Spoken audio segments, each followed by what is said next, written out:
Presented by Adi Shakti Films.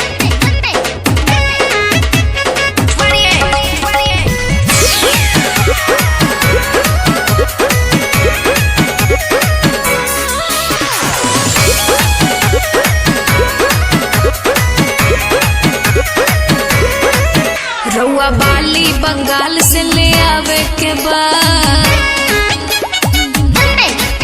हमरा बिंदिया पैंडिया हिलावे के बाद रउआ बाली बंगाल से ले आवे के बाद हमरा बिंदिया पैंडिया हिलावे के बाद रेट होके जवना के खूबे बढ़ चढ़ के हथवा के चूड़ी सैया चाही चंडीगढ़ के जदी लेके नहीं आई बता करब झगड़ा हे धनी हो कि हम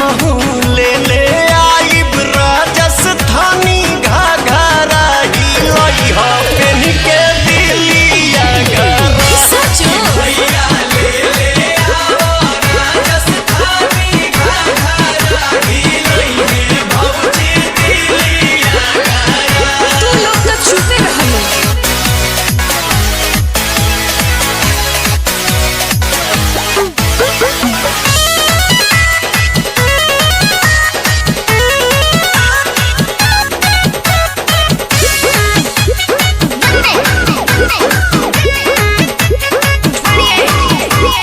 गजिया बात के गजरा चाही गजरा कानपुर के